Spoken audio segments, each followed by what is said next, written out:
안녕하세요. 6학년 사회 오늘 교과서 99쪽에서 102쪽 내용입니다.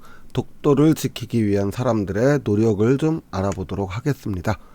자, 이번 시간에는요, 독도를 지키려는 사람들의 노력과 독도가 우리 땅임을 알리는 다양한 활동을 좀 해볼 거예요.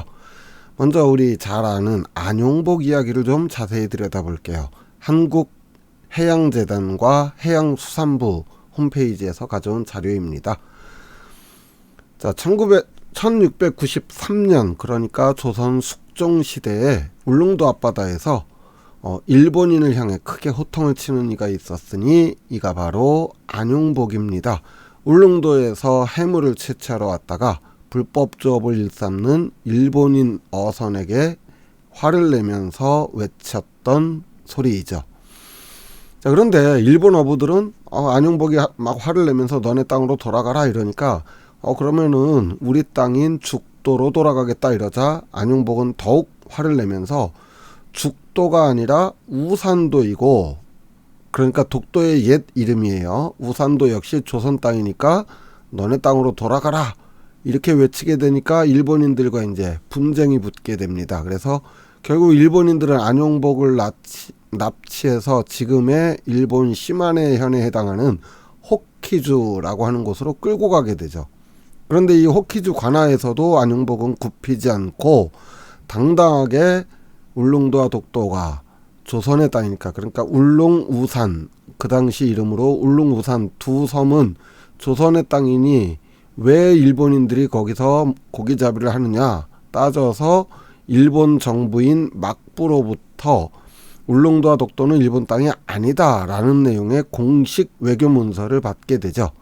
자, 이 문서를 받고 조선으로 돌아오던 안용복은 대마도에 들리게 되는데 이 대마도 도주에게 이 편지를 빼앗기게 되고, 대마도주는 이 내용을 보고 죽도는 일본 땅인데 조선 어민이 고기 잡는 것을 금지시켜달라, 이런 내용으로 위조를 해서 조선조정에 보내게 됩니다.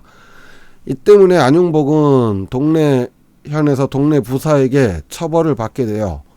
곤장을 맞게 되는데요. 하지만 안용복은 다시 한번 일본으로 건너가게 됩니다. 이번에 안용복은 조선 무관이 입는 관복을 갖춰 입고서 일본으로 가서 울릉우산 양도감세관이라는 관직 이름을 사칭을 하여 호키주 태수하고 일본 막부에게 왜 아직도 울릉과 우산에 일본인들이 오느냐라고 강하게 항의하게 되죠.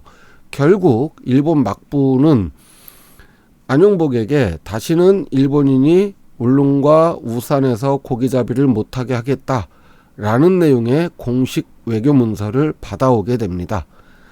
하지만 안용복은 조선 조정의 허락 없이 일본을 건너갔다 왔고, 특히나 양반과 천민의 신분 경계가 엄격했던 조선에서 양반, 그것도 관직을 사칭했다는 죄로, 원래 사형에 해당하는 죄이지만 우리 땅을 지켰다는 것을 참작해서 유배형에 처해졌고, 이후의 행적은 알 수가 없게 되었다고 합니다. 어쨌든 이 안용복 덕분에 우리는 일본인들이 울릉과 우산, 그러니까 울릉도와 독도가 자기네 땅이 아니었고 여기서 일본 어민들의 어업을 금지시킨다라고 하는 문서가 있다는 것을 알게 되었죠. 자, 한편 1965년 울릉도 주민이었던 최종덕 씨는 독도 주변 바다에서 고기잡이를 하면서 살다가 독도에 이제 상주할 수 있는 거주 시설을 짓게 돼요. 그러다가 아예 1981년에 가족들과 함께 주민등록을 독도로 이전을 해서 생활하는 독도 1호 주민이 되게 됩니다. 2005년도에 정부는 독도 방문을 자유롭게 허용을 하게 되는데요. 이후에 많은 사람들이 독도를 방문하게 되니까 울릉군에서는 독도 방문객을 대상으로 독도 명예 주민증을 발급하기도 하고 있습니다. 자, 우리나라 정부는 독도에 상징과도 같은 시설이에요. 독도 등대, 그리고 배가 드나들 수 있는 선박 접안 시설, 일종의 항구가 되겠죠. 그리고 경비시설과 독도 해안경비대 등을 보내서 독도가 우리나라 땅임을 알리고 지키기 위해 노력을 하고 있고요. 독도에는 독도가 우리 땅이다 이렇게 한국령이라는 경계석을 설치해서 독도를 지키고 있고, 정부뿐만 아니라 여러 민간단체들이나 시민사회단체들도 독도를 바로 알리고 지키기 위해서 많은 노력들을 하고 있습니다. 그 중에서도 1999년에 설립된 시민단체인 반크는 사이버 활동, 그러니까 인터넷 활동을 통한 외교사절단인데요. 이 반크가 하는 일은 인터넷을 통해 우리나라에 대한 잘못된 정보가 해외 홈페이지나 해외 정부기관 문서에 있으면은 이를 인터넷으로 알리고 바로잡는 일들을 하고 있습니다.